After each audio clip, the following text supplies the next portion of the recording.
بسم اللہ الرحمن الرحیم الحمدللہ رب العالمین والصلاة والسلام علی سید الانبیاء والمرسلین محمد وعلی آلہ واصحابہ اجمعین اما بعد۔ آج کے دن ہم رسول اللہ صلی اللہ علیہ وسلم کے حلیہ مبارک، آپ صلی اللہ علیہ وسلم کے ظاہری اوصاف اور آپ صلی اللہ علیہ وسلم کے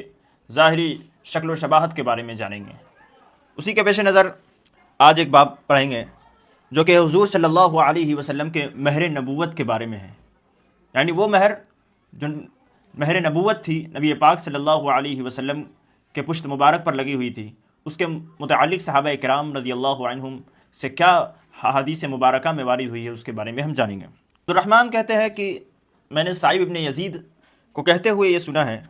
کہ میری خالہ مجھے رسول اللہ صلی اللہ علیہ وسلم کے پاس لے گئیں اور رسول اللہ صلی اللہ علیہ وسلم سے یہ عرض کیا کہ یا رسول اللہ صلی اللہ علیہ وسلم، یہ میرا بھانجا جو ہے وہ بیمار ہو گیا ہے۔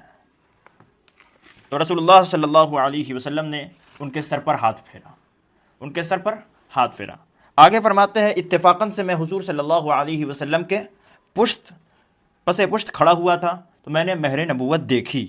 جو مسحری کی گنڈیوں جیسی تھی، مسحری کے گنڈیوں جیسی تھی، جو کہ کبوتر کے بیزے، کبوتر کے انڈے کے برابر بیضوی یعنی سفید شکل میں اس پردے میں لگی ہوئی ہوتی ہے جو مسحری پر لٹکایا جاتا ہے۔ مسحری پر جو لٹکایا جاتا ہے، جو بیضا رنگ کے کبوتر کے انڈے کے برابر ہوتا ہے، اس کو مسحری کی گنڈی کہتے ہیں۔ تو حضرت صاحب فرماتے ہیں کہ میں نے جو مہر نبوت دیکھی وہ مسحری کی گنڈیوں جیسی ہی تھی۔ آگے فرماتے ہیں کہ میں نے یہ جو دیکھا، میں نے یہ دیکھ کر رسول اللہ صلی اللہ علیہ وسلم کا جانا کہ یہ نبی پاک صلی اللہ علیہ وسلم کی مہر نبوت ہے۔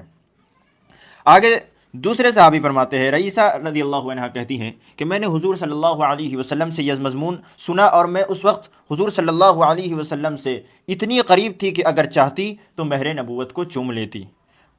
وہ مضمون یہ ہے کہ حضور صلی اللہ علیہ وسلم سعد ابن معاذ کے حق میں یہ ارشاد فرما رہے تھے کہ ان کی وجہ سے حق تعالی شانہ کا عرش بھی ان کی روح کی خوشی میں جھوم گیا۔ یہ تو ہوا مہر نبوت کے بارے میں، جو کہ رسول اللہ صلی اللہ علیہ وسلم کے پشت مبارک پر تھا، جو اللہ تعالیٰ کی طرف سے آپ صلی اللہ علیہ وسلم کے پشت پر پیدائش کے وقت سے ہی تھا۔ اس کے متعلق دوسرے صحابہ کرام رضی اللہ عنہم نے بھی اپنے روایت میں بہت سی جگہوں پر ذکر فرمایا ہے۔ حضرت سلمان فارسی رضی اللہ تعالیٰ عنہ کا جو ایمان لانے کا قصہ ہے، اس میں بھی آپ نے اس قصے کو نقل کیا ہے کہ انہوں نے جو 3 علامت رسول اللہ صلی اللہ علیہ وسلم کے اندر دیکھی تھی، اس میں سے ایک یہ مہر نبوت بھی تھا۔ اب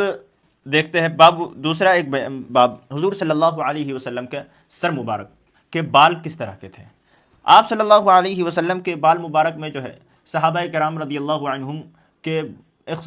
روایات مختلف ہیں۔ بعض صحابہ رضی اللہ عنہم کہتے ہیں کہ آپ صلی اللہ علیہ وسلم کے بال مبارک کان کے لو تک تھے، بعض کہتے ہیں کہ کندھے تک تھے، بعض کہتے ہیں کہ اس سے بھی چھوٹے تھے۔ یہ روایت مختلف اس لیے ہو گئی کیونکہ رسول اللہ صلی اللہ علیہ وسلم نے کچھ بار اپنے بال مبارک کو بالکل منڈایا بھی، اپنا سر منڈایا ہے، اس لیے رسول اللہ صلی اللہ علیہ وسلم کو جس صحابی نے جس وقت دیکھا انہوں نے ویسا ہی ذکر کر دیا۔ کسی نے بال منڈانے کے حالت میں دیکھا، منڈے ہوئے بال سر کے حالت میں دیکھا کہ آپ صلی اللہ علیہ وسلم کے سر پر اس وقت بالکل بال نہ تھے، انہوں نے ویسی روایت نقل کی۔ کسی نے آپ صلی اللہ علیہ وسلم کے حلق کرانے کے یعنی سر منڈانے کے قریب زمانے میں، یعنی کچھ دنوں بعد دیکھی ہوگی آپ صلی اللہ علیہ وسلم کے بال، تو اس وقت بال چھوٹے چھوٹے رہے ہوں گے، تو انہوں نے اس طرح سے روایت میں ذکر کیا۔ کسی صحابی نے تھوڑے بڑے ہونے کے بعد دیکھی ہوگی تو انہوں نے کان کی لو تک ذکر کیا، اور کسی صحابی نے کندھے تک میں دیکھا ہوگا، یعنی کہ جب آپ علیہ الصلوۃ والسلام نے اپنے بال مبارک منڈایا تھا اس کے زمانے عرصے بعد دیکھا ہوگا، یا بال منڈانے سے پہلے ہی دیکھا ہوگا جب آپ علیہ الصلوۃ والسلام لمبے بال رکھ رہے تھے، تو اس میں اس طرح کے۔ تو یہ آپ صلی اللہ علیہ وسلم کے سر مبارک کے بال کا جو ذکر احادیث میں ملتا ہے وہ مختلف ہے، کیونکہ جیسے جیسے جس زمانے کے حساب سے جس راوی نے دیکھا اس نے اسی حساب سے ذکر کیا ہے۔ اب اسی میں سب سے پہلے دیکھتے ہیں حضرت انس رضی اللہ عنہ روایت کرتے ہیں، انہوں نے فرمایا کہ رسول اللہ صلی اللہ علیہ وسلم کے بال مبارک نصف کانوں تک تھے، کہ نبی پاک صلی اللہ علیہ وسلم کے بال مبارک نصف کانوں تک تھے۔ اب انہوں نے یہ حدیث نقل کی اس ایسے وقت میں نقل کی ہوگی جب آپ علیہ الصلوۃ والسلام اس وقت زمانے قریب میں ہی آپ نے سر مبارک کے بال منڈائے ہوں گے، آپ علیہ السلام نے حلق کرایا ہوگا، تو انہوں نے اسی کے حساب سے نقل کر دی۔ آگے حضرت عائشہ رضی اللہ عنہ کی ایک حدیث ہے، وہ فرماتی ہے کہ میں اور رسول اللہ صلی اللہ علیہ وسلم ایک ہی برتن میں غسل کیا کرتے تھے، اور حضور صلی اللہ علیہ وسلم کے بال ایسے پٹھوں سے جو کان کی لو تک ہوا کرتے ہیں ان سے زیادہ تھے، اور ان سے کم تھے جو مونڈوں تک ہوتے تھے، یعنی نہ زیادہ لمبے تھے نہ زیادہ چھوٹے تھے بلکہ متوسط تھے۔ اب دیکھیں پچھلی حدیث میں حضرت انس رضی اللہ عنہ بیان کرتے ہیں کہ آپ صلی اللہ علیہ وسلم کے بال مبارک وہ آدھے کان تک تھے، اور حضرت عائشہ رضی اللہ عنہ اس میں بیان کر رہی ہیں کہ اس پٹھوں تک تھے جو کانوں پہ ہوتے ہیں، کانوں کے جو پٹھے ہیں پیچھے، وہاں تک آپ علیہ الصلوۃ والسلام کے بال تھے، نہ کہ وہ پٹھے جو کندھے کے ہوتے ہیں، یعنی کندھے تک نہیں تھے بلکہ کان تک تھے آپ علیہ الصلوۃ والسلام۔ تو حضرت عائشہ نے اس وقت کی حدیث بیان کی، اس وقت نہانے کے وقت کی بیان کی، جبکہ آپ علیہ الصلوۃ والسلام کے بال مبارک یہاں کان تک آ چکے تھے۔ اب کچھ صحابی اس میں اور بھی روایت کرتے ہیں، وہ کہتے ہیں کہ آپ صلی اللہ علیہ وسلم کے بال مبارک کندھے تک تھے۔ اب ایک اور حدیث دیکھیں، حضرت برا رضی اللہ عنہ فرماتے ہیں کہ رسول اللہ صلی اللہ علیہ وسلم متوسط القامہ تھے،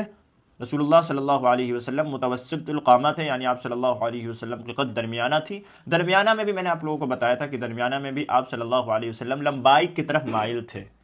درمیانے قد میں بھی لمبائی کی طرف مائل تھے۔ آپ صلی اللہ علیہ وسلم کے دونوں شانوں کا درمیان وسیع تھا، آپ صلی اللہ علیہ وسلم کے بال کانوں کی لو تک ہوتے تھے۔ دیکھیے اس حدیث میں بھی حضرت برا رضی اللہ عنہ بھی فرما رہے ہیں کہ رسول اللہ صلی اللہ علیہ وسلم کے بال مبارک جو ہے وہ کانوں کی لو تک تھے۔ اب تین حدیث ذکر کی، ایک حدیث میں تو رسول اللہ صلی اللہ علیہ وسلم کے بال مبارک حضرت انس کی روایت کے مطابق نصف کان تک تھے، اور حضرت عائشہ کے روایت کے مطابق کان کے پٹھے تک تھے، اور حضرت برا رضی اللہ عنہ کے روایت کے مطابق رسول اللہ صلی اللہ علیہ وسلم کے بال مبارک جو ہے وہ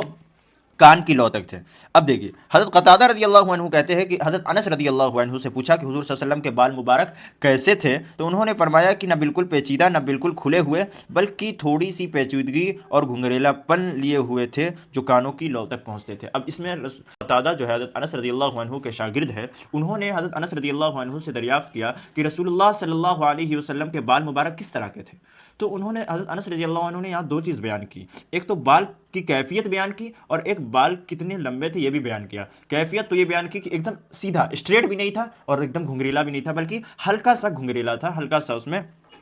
گھنگریلا پن تھا، پیچیدگی تھی۔ اچھا، اس میں دوسری چیز حضرت انس رضی اللہ عنہ نے یہ بیان کی کہ آپ صلی اللہ علیہ وسلم کے بال مبارک جو ہے وہ کان کی لو تک آتے تھے۔ ام ہانی رضی اللہ عنہ فرماتی ہیں کہ حضور صلی اللہ علیہ وسلم ہجرت کے بعد ایک مرتبہ مکہ تشریف لائے تو آپ صلی اللہ علیہ وسلم کے بال مبارک 4 حصے مینڈیوں کے طور پر ہو رہے تھے۔ یہ تو کچھ احادیث، کچھ روایت ہے حضور صلی اللہ علیہ وسلم کے بال کے بارے میں، کیونکہ الگ الگ روایت ہے، جس نے جس طرح دیکھا اس نے آپ صلی اللہ علیہ وسلم کے سر کے بال کے بارے میں اس طرح